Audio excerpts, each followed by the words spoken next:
Viewers a very warm welcome. 2022 का पहला show है आप लोगों के साथ यूट्यूब पे मेरा, मेरे इस ऑफिशियल चैनल के ऊपर। और मैं आपको इंग्लैंड से ओमिक्रॉन का जो गढ़ बना हुआ है यहाँ से न्यू ईयर 2022 का बहुत ज़्यादा मुबारकबाद देता हूँ। और आपकी ज़िंदगियों में जो है ये साल बहुत ज़्यादा खुशियाँ लाए, ब्लेसिंग्स लाए, सक्सेस लाए। ये 2022 मेरे हिसाब से यकीनन तब्दीली का साल है। आप सोच रहे होंगे कि मैं सियासी तब्दीली की बात कर रहा हूँ या दूसरी तब्दीली, इसकी ये ओवरऑल तब्दीली का साल है। इसमें इमरान खान साहब तब्दील हों या ना हो, लेकिन एक बात तय है कि पाकिस्तान की आवाम की किस्मत जो है वो ज़रूर तब्दील होगी। अभी के जो पैरामीटर्स चल रहे हैं, जिस हिसाब से हुकूमत ने IMF को माना, जिस हिसाब से महंगाई चल रही है, रिकॉर्ड टूट गए हैं पिछली दिहाइयों के, जिस लिहाज से शरह सूद बढ़ी, जिस लिहाज से पेट्रोल बढ़ा, उस हिसाब से पहले अगर तजिया किया जाए तो 2022 इस लिहाज से यकीनन तब्दीली का साल है कि वो डॉलर जो 180 का है, मैं आपको यकीन दिला सकता हूँ कि ये बहुत जल्द तब्दील होकर 200 पे पहुँचेगा। वो पेट्रोल जो 150 160 तक पहुँच रहा है वो तब्दील होकर 200 से ऊपर क्रॉस करेगा। वो सब्जियां, वो टमाटर जिन पे अभी 17% टैक्स लगने जा रहा है, ये 17 नहीं, आपको eight the end of the day 30-35% tax पे आप चीज़ें खरीद रहे होंगे। वो विड्रॉल्स जो सब्सिडीज़ के थे अब वो विड्रॉ होने जा रहे हैं, उस लिहाज से भी आपकी ज़िंदगी तब्दील हो जाएगी। वो ट्रांसपोर्ट जो अभी आपकी मुश्किल दस्तरस में थी, अब वो बिल्कुल शायद आपकी दस्तरस से ही बाहर निकल जाए, क्योंकि जब पेट्रोल ही चला जाएगा 250 लीटर के ऊपर तो फिर आप कहाँ से कहाँ जाएंगे। मेरे ख्याल से तब्दीली ये भी आएगी आपकी ज़िंदगी में कि गाड़ियों वाले जो हैं वो गाड़ियाँ बंद करके मोटरसाइकिल्स पे आएंगे, मोटरसाइकिल्स वाले साइकिल्स पे आएंगे, साइकिल्स वाले बस पे तो आ ही नहीं सकेंगे, क्योंकि बस का रेट किराया तो बढ़ना ही बढ़ना है। और अल्हम्दुलिल्लाह जो नवाज शरीफ साहब ने और जो नून लीग ने काम तो अच्छा किया मेट्रो ऑरेंज का, लेकिन उसमें जो सब्सिडी हुकूमत को हिट करनी पड़ती है तो उसमें टिकटें तो वैसे भी ऑलरेडी ज़्यादा है और मज़ीद बढ़ जाएंगी। तो इस हिसाब से तब्दीली का साल है 2022। अवाम की हालत बहुत मुझे बुरी होती हुई नज़र आ रही है इस साल में। गुर्बत की लकीर से ये तब्दीली होगी कि हम मज़ीद नीचे जाएंगे, मज़ीद गरीब होंगे, मज़ीद अनएम्प्लॉयमेंट होगी, मज़ीद इस मुल्क के हालात जो हैं वो ख़राब होंगे, अगर जिस डायरेक्शन में इमरान खान साहब की गवर्नमेंट इस मुल्क को पिछले 3.5 साल से लेके जा रही है। और उसके अंदर 4 वज़ीर ख़जाना, उसके अंदर बुज़दार साहब की गवर्नमेंट, उसके अंदर पंजाब के ऊपर कंट्रोल ना होना, उसके अंदर हुकूमत की नाअहलियत, नकम्मापन, ये सब शामिल है। और सबसे बढ़कर जो IMF का फैक्टर है, IMF के ऊपर मैंने आपको 24 नवंबर को इसी प्लेटफॉर्म से यूट्यूब के एक वीडियो शेयर की थी, और अभी IMF की चीज़ें ज़्यादा बाहर नहीं आई थी, और मैंने आपको कह दिया था कि हुकूमत ने इतनी डेरोगेटरी टर्म्स के ऊपर IMF से मुआहदा कर लिया है कि अब सवाल ही पैदा नहीं होता कि इस मुआहदे के साथ पाकिस्तान की आवाम की किस्मत बदल सके, पाकिस्तान की आवाम को रोटी सस्ते दामों में मिल सके, आवाम को कुछ सुकून, को तसल्ली मिल सके। और वही हुआ। अभी कौमी असम्बली का वो सेशन पोस्टपोन तो कर दिया गया, क्योंकि इत्तेहादी भी नहीं मान रहे कि जनाब इतनी महंगाई IMF के बाद जब आप बिल पेश करने जा रहे हैं IMF के पॉइंट ऑफ व्यू से, तरमीमी बिल, वो अगर पास हो गया मिनी बजट के साथ जो उनकी शराइत सारी मान ली गई, उसके बाद हम किस मुंह से अपने अपने हलकों में जाएंगे वोट मांगने के लिए। क्योंकि at the end of the day इत्तेहादी तो तब तक ही रेलिवेंट है ना गवर्नमेंट के लिए, और गवर्नमेंट उनके लिए जब तक वो हुकूमत में है। जब इलेक्शन होना है तो उन्होंने जवाब देना है कि जनाब आप उस गवर्नमेंट के साथ बैठे हुए थे जो IMF की गुलामी में पेट्रोल को यहाँ ले गई, महंगाई को यहाँ ले गई, स्टेट बैंक को यहाँ बेच दिया, गुलामी का चार्टर यहाँ साइन कर लिया। तो हर एक को अपना अपना पोलिटिकल इंटरेस्ट। तो गवर्नमेंट ने पहले तो वो सेशन मुलतवी कर दिया अभी इनडेफिनेट टाइम के लिए। वो पहले गैदर करना है इत्तेहादियों को। उन्होंने 12 जनवरी को, अब से कुछ दिन बाद, IMF की मीटिंग होनी है। हुकूमत ने उनसे ये कहना है कि या तो अपनी यहाँ मीटिंग आगे कर लें, या उनको यकीन दिलाएंगे कि जनाब हम ये तरमीमी बिल जो है ये पेश कर रहे हैं, पेश कर देंगे, और इसको पास भी करा देंगे। लेकिन आप सोचें कि IMF को खुश करते करते इस मुल्क की जो मज़ीद बदहाली है उसकी तब्दीली के बारे में आपका क्या ख्याल है। मतलब IMF की शराइत मानने के बाद, मैं आपको खैर और डिटेल क्या बताऊँ, मैंने 24 नवंबर को जो आपसे बात की थी उसकी ज़रा एक झलक देख लें। एग्जैक्टली वही होने जा रहा है जो मैंने आज से कम 2 माह पहले, 1 माह पहले, 1.5 माह पहले प्रेडिक्ट किया था। वो पहले आप सुन लें, उसके बाद दोबारा यहीं से कंटिन्यू करता हूँ। हमने 1 अरब 90 लाख रुपए लेने के लिए IMF से, जो दिसंबर में मिलेगा, 5 शराइत मानी है जो अवाम पर बिजली नहीं, ये बड़ा छोटा लफ्ज़ है, क़यामत कुबरा बन के गुजरेगी। क्योंकि क़यामत सुगरा तो उन पर इस वक्त आ ही रही है, छोटी क़यामत, बड़ी क़यामत बन के गुजरेगी, वो आपको मैं बताऊंगा अभी। और उससे आपको लीडरशिप का, कैप्टनसी का, तहरीक इंसाफ की गवर्नेंस का सारा अंदाज़ा होगा। वो जो 5-10 शराइत है, 5 शराइत हमने एग्री कर ली हैं। हमने हमने तो नहीं की, इमरान खान साहब ने और उनकी टीम ने एग्री की हैं। वो है इंस्टॉलमेंट मिलने से पहले, यानी दिसंबर से पहले, 5 शराइत उसके बाद हैं। जो 5 शराइत है जिनकी मैं आपको बार बार खुशखबरी सुना रहा हूँ, एक्चुअली खुशखबरी नहीं है, वो बॉम्बशेल है। ये 5 बॉम्बशेल और 5 बात के आपको बताता हूँ। पहला बॉम्बशेल, 300 अरब की जो सब्सिडी है हुकूमत ने, जो पाकिस्तान की आवाम को लास्ट बजट से दी हुई थी, सेल्स टैक्स में, दूसरी चीज़ों के अंदर, चीज़ों के ऊपर, अशिया के ऊपर, वो IMF के डिक्टेशन के ऊपर इमरान खान साहब की टीम मान गई है कि वो 300 अरब की सब्सिडी आवाम से वापस ली जाएगी। तो परचेजिंग पावर जिस आवाम की पहली कम है, महंगाई 18% से ऊपर है, उसको ये सब्सिडी भी विड्रॉ हो गई है।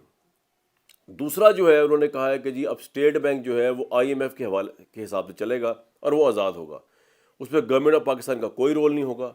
वो डॉलर को ऊपर करे नीचे करे, इस वक्त ही ओपन मार्केट में अगर आपको टीवी पे $175 नज़र आ रहा है, आप लेने जाएं डॉलर मिलता ही नहीं है, लेना चाहें तो 179 178 से कम आपको देने को तैयार नहीं है। तो उन्होंने कहा कि जी अब मज़ीद ये है कि स्टेट बैंक को आप आज़ाद करें, आज़ाद से मुराद IMF की डिक्टेशन में दे दें, गवर्नमेंट वजारत ख़जाना कोई कंट्रोल नहीं होगा, स्टेट बैंक जो चाहे करे, वो डॉलर ऊपर करे रुपया नीचे लिटाए, कोई से नहीं होगा। ये दूसरी आलिशान शर्त भी जो है अपनी मनवाने के बजाय इमरान खान साहब की टीम ने उनकी मान ली है। तीसरा उन्होंने ये कहा है जी कि बिजली ऑलरेडी जो इतनी महंगी हुई है, लेकिन मज़ीद उन्होंने कहा है कि जी कोई मसला नहीं, ये कौम जो है वो बर्दाश्त कर लेगी। इस कौम ने 3 साल से जो महंगाई बर्दाश्त करी है, कमर तोड़ हड्डियाँ तोड़ महंगाई, तो ये कौन सा, ये तो यूज हो चुके हैं, मुश्किल इतनी बड़ी मुझ पर कि आसान हो गई, ये हाल करके छोड़ दिया इस गवर्नमेंट ने इस आवाम का। तो उन्होंने कहा बिजली की कीमत 45% पर यूनिट इजाफा जो है, और कोई मसला नहीं, ऑलरेडी बहुत ऊपर है, और ऊपर चली जाएगी तो क्या हो जाएगा इससे। ज़्यादा लोग, लाइट तो वैसे ही नहीं आती, लोड शेडिंग तो वही चल रही है, बिजली तो पैदावार हो ही नहीं इस दौर के अंदर जो ख्वाब थे। तो अब ये है कि ये बिजली 45% हो भी जाएगी तो कोई मसला नहीं, तो ये भी मान ली शर्त। चौथा, आप आगे आ जाएँ, बल्कि 5वीं बात जो मैंने करनी थी वो ये कि सबसे एम्बेरसिंग बात है कि पाकिस्तान का मीडिया, पाकिस्तान के जितने भी लोग इंटेलेक्चुअल हैं, हुकूमत से सवाल कर कर के मर गए कि जो कोरोना में अरबों रुपए की इमदाद आई है, इसका आप हमें जवाब दें किधर गई है। अद्वियात, वैक्सीन, इसकी मद में, टेस्टों की मद में, इक्विपमेंट की मद में कहाँ गए। हुकूमत ढिठाई से कह रही थी कि इसका तो हम ऑडिट ही नहीं करेंगे। मतलब ये दुनिया की पहली गवर्नमेंट है जिसने ऑडिट कराने से इनकार कर दिया, और वैसे ये कहते हैं सारे तलाशी दें। इमरान खान साहब की जो पार्टी का मोटो है वो ये है कि सब तलाशी दें, लेकिन सिर्फ नहीं देंगे तो इमरान खान साहब की गवर्नमेंट नहीं देगी। लेकिन अगर हमारी बात मान के मीडिया की ऑडिट करा लेते तो फिर भी कोई इज्जत रह जाती। अब जो सबसे ज़्यादा बेइज्जती हुई है इस गवर्नमेंट की वो ये है कि उन्होंने डिक्टेट किया IMF ने कि जनाब ये कोरोना की मद में जितने पैसे आए इसका ऑडिट हमें दें आप। यानी कि अंदाज़ा लगाएं कि कहा यह जाता था इमरान खान साहब की तरफ से कि ये नवाज शरीफ वगैरह ने इसको ईस्ट इंडिया कंपनी बना दिया है, इस मुल्क को IMF वगैरह के आगे गिरवी रखवा के। आप तो उनकी इस हद तक डिक्टेशन मान रहे हैं, जो आपका इंटरनल ऑडिट है आप वो भी शेयर करेंगे अब IMF के साथ, वरना आपको 1 अरब 90 लाख नहीं मिलेगा। कोरोना कहाँ से खरीदारी की, किससे ली, चाइना से क्या मामला थे, वैक्सीन के, अब आपको सब उनको बताने पड़ेंगे। ये तो होगी जी वो 5 बातें जो आपको दिसंबर तक करनी है। लेकिन मामला अभी तो रुका नहीं। अवाम सोच रहे होंगे यार चलें मर मिट के हम इन 5 शराइत, हम पे बिजली बन के गुजरेगी, क़यामत बन के गुजरेगी, लेकिन अभी ये मामला रुका नहीं। 5 शराइत अगले 6 महीने पूरी करनी है। 5 जो खुशखबरियाँ और आ रही हैं वो आपको बताया। तो पेट्रोलियम लेवी जो है, पेट्रोलियम लेवी यानी हुकूमत का जो उसके अंदर अपना वो होता है मार्जिन जो होता है, वो हुकूमत ने पहले ही बजट में सोचा हुआ था 610 अरब रुपया जो है उसको हम रखेंगे, वो उन्होंने कम करके 350 अरब कर दिया। लेकिन प्रॉब्लम ये है 610 अरब तो को पता पूरा हो ही नहीं सकता। अब जो उन्होंने 350 अरब रखा है वो IMF के कहने पे रखा है, और उसका मतलब ये है कि हर महीने 4 रुपये फी लीटर जो है उसको बढ़ाया जाएगा, और ये काम किया जाएगा अगले 6 महीने तक। और मेरे सामने डाटा पड़ा है कि अगर ये 4 से 5 रुपये हर महीने बढ़ाया जाए, इस महीने बढ़ गया 4 रुपये, अब अगले महीने फिर 4 रुपये बढ़ेगा, फिर अगले महीने, ऑलरेडी पेट्रोल इतना ज़्यादा है कि लोगों की चीखें निकल गई हैं। अब आप कह रहे हैं कि क्योंकि उन्होंने आपको कह दिया, डिक्टेशन आपको माननी पड़ेगी, आपकी टीम जो है वो इतनी कामयाबी से वहाँ दौरा करके आई है कि उन्होंने उनकी हर शर्त मान ली। इस वक्त 146 रुपये का अनप्रेसिडेंटेड पेट्रोल है। अगर पेट्रोल की इंटरनेशनल मार्केट में कीमत फी बैरल नहीं बढ़ती 85-87 रुपये जो भी है इस वक्त, तो अगले 5-6 महीने में ये 146 बढ़ के 170-175 पहुँच जाएगा। अब आप इमेजिन करें कि इस वक्त आवाम सांस नहीं ले पा रही इस पेट्रोल के बढ़ने की वजह से। पेट्रोल के बढ़ने का मतलब क्या है? बिजली महंगी, क्योंकि बिजली आपकी पेट्रोल में बनती है। ट्रांसपोर्टेशन महंगी, ट्रांसपोर्टेशन का मतलब ये सिर्फ चलने वाली बसें नहीं हैं, आपकी जो सब्जियां आ रही हैं, जो ट्रकों पे आ रही हैं, जो चीज़ें शहर के अंदर आ रही हैं, बाहर जा रही हैं, ये सब महंगी। पूरा निज़ाम ज़िंदगी महंगा। 175 के ऊपर ये आवाम सांस नहीं ले सकेगी। लेकिन बड़ा कामयाब इमरान खान साहब की टीम ने ये किया है, IMF का मार्का मारा है। अगर ये ना होता तो कहीं हम खुदा ना खास्ता बैंकरप्टी ना हो जाए, तो उससे बचाने के लिए उन्होंने ये किया है। सब्जियां मज़ीद महंगी होंगी, ट्रांसपोर्टेशन मज़ीद महंगी होगी, बिजली मज़ीद महंगी होगी, पेट्रोल मज़ीद महंगा होगा, लेकिन अवाम ने जीना भी है और 2023 तक जीना है, जब तक कि दोबारा वो अंगूठा लगा के जिस पार्टी को इमरान खान साहब समेत वोट दे। एक और जो बड़ी काबिल फ़ख्र बात हुई है, हर मुल्क का एक तरक्याती बजट होता है जिसको वो मुल्क अपने हिसाब से बनाता है और अपनी आवाम के लिए रिलीफ देता है। उसमें सड़कें बनती हैं, हॉस्पिटल बनते हैं, स्कूल्स बनते हैं, एजुकेशन पे काम होता है। इस गवर्नमेंट ने तरक्याती बजट में 900 अरब रुपए रखे थे, लेकिन अब इतनी कामयाब नेगोशिएशंस हुई IMF के साथ कि उन्होंने कहा कि जनाब 200 अरब की कटौती करें इसके अंदर से, इसको 700 अरब पे ले आए। इसका मतलब ऑलरेडी वो जो स्कूल नहीं बन रहे, ऑलरेडी वो जो इंफ्रास्ट्रक्चर नहीं बन रहा, ऑलरेडी वो जो सड़कें बदहाली का शिकार हैं, पुल नहीं बन रहे, हॉस्पिटल नहीं बन रहे, कॉलेजेस नहीं बन रहे, उनमें मजीद कुछ नहीं हो सकेगा और इस हुकूमत को 1.5 साल रह गया। इस सब के बाद भी अगर बस हो जाती तो नहीं, इमरान खान साहब की टीम ने कहा जनाब अब आप बताएं और क्या कर सकते हैं, या उन्होंने डिक्टेट किया कि जनाब ये भी कम नहीं है। उन्होंने कहा इन सब के अलावा 300 अरब रुपए के मजीद नए टैक्स आपने अवाम पे लगाने हैं। 300 अरब रुपए के एक्स्ट्रा टैक्स, और आप अंदाज़ा लगाएं कि ये हुकूमत जब से आई है 52% से ऊपर लोग गुर्बत की लकीर से नीचे जा चुके हैं। ये सारा जब मलबा पड़ना है, ये क़यामत कुबरा जब आनी है अवाम के ऊपर, ये जब बम शैल नहीं, ये न्यूक्लियर बॉम्ब जब फट रहा है अवाम पे, तो मुझे नहीं पता पाकिस्तान की अवाम के लिए ये ज़मीन तो ऑलरेडी तंग हुई हुई है, वो जाएंगे कहाँ, ज़मीन से नीचे तो पहुँच गए हैं, अब मज़ीद नीचे कहाँ जाएंगे वो। लेकिन ये सब कुछ होगा जनाब। 300 अरब रुपये के नए टैक्स लगाए जाएंगे। पहले हदफ था 5800 अरब रुपए का, अब ये 6100 अरब हो गया IMF की फरमाइश के ऊपर। शौकत तरीन साहब थे जब उन्होंने ये बजट पेश किया, उन्होंने कहा कि ये अवामी बजट है, ये एक टैक्स फ्रेंडली बजट है, इसमें कोई मिनी बजट नहीं आएगा। ये तमाम चीज़ें हुकूमत का वही यू टर्न है जो 3 साल से होती आ रही हैं। अब ये ना टैक्स फ्रेंडली बजट है, अब इसमें मिनी बजट भी आएगा, अब इसमें लोगों की मज़ीद ऐसी तैसी होगी। आम आदमी पाकिस्तान में 22 करोड़ में से 13 करोड़ ऐसे हैं जो 31,000 से भी कम आमदनी जो है वो लेते हैं। और आप अंदाज़ा लगाएं कि शौकत तरीन साहब ने जब प्रेस कॉन्फ्रेंस की तो उसमें उन्होंने बताया कि जनाब ये आम आदमी जो है ना, इन सारे इकदाम से उन्होंने एडमिट किया, फ़खराना अंदाज में किया, शर्माना अंदाज में किया, मुझे नहीं पता, लेकिन एडमिट किया कि आम आदमी बहुत मुतासर होगा। अब आम आदमी पाकिस्तान में 22 करोड़ में से कम 12-13 करोड़ बनता है, और उस 13 करोड़ का आम आदमी बोला जाए कि इनकी आमदनी 31,000 से कम है। ये तमाम चीज़ें जब उसमें आएंगी, वो 13 करोड़ आवाम जो 31,000 से कम आमदनी वाले हैं, उनकी परचेजिंग पावर मज़ीद कम से मज़ीद कम से मज़ीद कम हो जाएगी।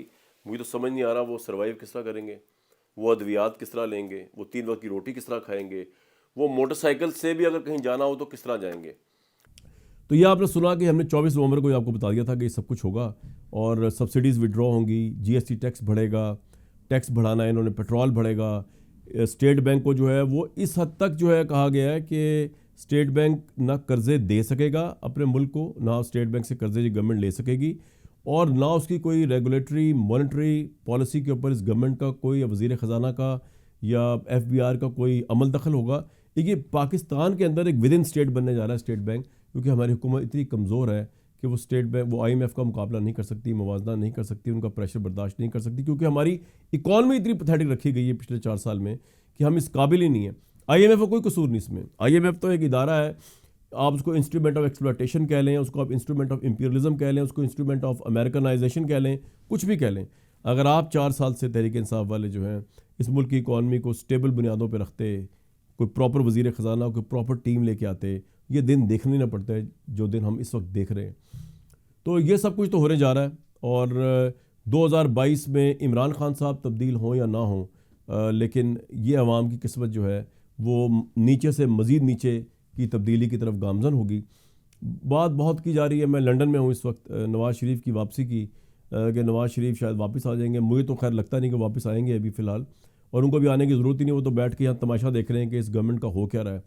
लेकिन हैरानकुन बात यह है कि आज ही इमरान साहब ने ये कहा कि हमारी सबसे बड़ा ब्रांड जो है वो इमरान खान है। तहरीक इंसाफ वालों को कहा, मावने खुसूसी का इजलास था, और वो ब्रांड है ऑनेस्टी का ब्रांड है, वो दयानतदारी का ब्रांड है, उसने डकैती नहीं की, उसने चोरी नहीं की। मैं बिल्कुल एग्री करता हूँ, इमरान खान साहब एक ब्रांड है, वो पॉलिटिक्स में आने से पहले भी ब्रांड थे, वो एक ऑनेस्टी का भी ब्रांड है। लेकिन अगेन आम आवाम ने जिस तरह KP में रिएक्ट किया है तो उन्होंने इस ब्रांडिंग की धज्जियाँ उड़ा दी हैं। आम आवाम ने जिस तरह PTI के स्ट्रॉन्ग होल्ड्स को, वो नौशहरा हो, पेशावर हो, मर्दान हो, जहाँ पे कौमी असम्बली की सीटें भी जीते हुए हैं, ये प्रोविंशियल असम्बली की जीते हैं, वहाँ पे धज्जियाँ उड़ाई हैं तहरीक इंसाफ की, वो उस ब्रांड की धज्जियाँ उड़ गई हैं उसके अंदर। तो इस कॉन्टेक्स्ट के अंदर मुझे समझ नहीं आता कि ये ब्रांड जो है, जो ना आवाम को रोटी दे पा रहा है, ना आवाम को सेहत दे पा रहा है, ना आवाम को सस्ती दवाई दे पा रहा है, ना आवाम को पेट्रोल जो है उसकी कीमतों पे काबू पाया जा रहा है, इस ब्रांड को कहाँ तक आप चलाएंगे? और ये ब्रांड किस हद तक इवन तहरीक इंसाफ के काम आएगा? ये तो तहरीक इंसाफ की पार्टी के लोग भी अब सोच रहे होंगे कि ये कहाँ तक उनके काम आएगा, क्योंकि ईमानदार होना बड़ी अच्छी बात है, हर शख्स को ईमानदार होना चाहिए, ये कोई इजाफी ट्रेड नहीं है। मतलब आपने कभी ये नहीं सुना होगा कि जी नरेंद्र मोदी हिंदुस्तान के लिए इसलिए बड़ा लीडर है कि वो ईमानदार है, या उससे बड़ी मिसाल देता हूँ, चर्चिल जो है वो इसलिए बड़ा विजनरी लीडर था क्योंकि वो ईमानदार था, या और किसी की मिसाल ले लें आप, बड़े से बड़े लीडर की, नेल्सन मंडेला। ईमानदारी तो गिवन ट्रेड है, तो हर शख्स को ईमानदार होना चाहिए, इसमें कौन सी बड़ी बात है? असल बात है गवर्नेंस, असल बात है आपकी विजन। अब जिस तरह वज़ीर ख़जाना ने बताया कि IMF क्यों नाराज़ हुआ है, वो हमारे जो प्राइम मिनिस्टर की विजन है, उन्होंने जो बड़के मारी, अमेरिका को आंखें दिखाई बगैर बिला वजह के। ना अमेरिका आपसे अड्डे मांग रहा था, ना अमेरिका आपसे सिस्टम मांगो, तो खुद अपने स्केप रूट में थे, उनकी तो खुद ऐसी तैसी हुई थी, भागते फिर रहे थे यहाँ से अफगानिस्तान से। आपने बिला वजह अमेरिका की मुखालफत मोल ली for no reason, but at the cost of this nation, at the cost of you are subjugating yourself to the slavery charter of IMF। और आपने आज वज़ीर ख़जाना ने एडमिट किया कि अमेरिका के साथ हमारी ताल्लुकात ख़राब है, उसकी वजह से IMF बहुत ज़्यादा सख्त हो गया हमारे साथ। तो अगर आप में इतनी भी विजन नहीं है इस गवर्नमेंट और इस क़यादत के अंदर कि आपने सुपर पावर्स के साथ किस तरह बिहेव करना है, बिल्कुल मैं एग्री करता हूँ कि आप अपने इंटरेस्ट को सामने रखें, आप कभी अपने इंटरेस्ट को सब्जुगेट ना होने दें अमेरिका के इंटरेस्ट पे। लेकिन ये कौन सा इंटरेस्ट था कि आप उनसे लड़ाई लेके बैठ जाएं? ये कौन सा इंटरेस्ट था कि आप इतने ताल्लुकात ख़राब कर लें कि वो अपना एम्बेसडर इतना अर्सा वो आपके पास नहीं भेज रहे थे? ये कौन सा इंटरेस्ट है कि वो जो बाइडन जो है आपकी टेलीफोन कॉल नहीं उठा रहा? मतलब दुनिया में रहने के कुछ रूल्स ऑफ गेम होते हैं। सुपर पावर के साथ आपको अगर बनाने की ज़रूरत नहीं है तो बिगाड़ने की क्या ज़रूरत है? उसका खमियाजा भुगतना पड़ा। इससे पहले भी हमने जब अमेरिका के साथ बिगाड़ी, सऊदी अरब के साथ बिगाड़ी, कतर के साथ, UAE के साथ बिगाड़ी, हुआ क्या? हर दफ़ा आर्मी चीफ जनरल बाजवा गए, उन्होंने जाके सऊदी अरब के साथ ताल्लुकात ठीक किए, फ़ंड्स लेके आए। चाइना के साथ अभी भी ताल्लुकात हमारे ख़राब है, उनके साथ ताल्लुकात ठीक करने की बाजवा साहब ने कोशिश की। तो विजनरी लीडरशिप कहाँ है सियासत के अंदर? विजनरी लीडरशिप कहाँ है तहरीक इंसाफ के अंदर? एक सेहत कार्ड PTI का रंग डाल के आप दे रहे हैं, आपको लगता है अवाम उससे 4 साल की अपनी सारी बर्बादी और तबाही को भूल जाएंगे?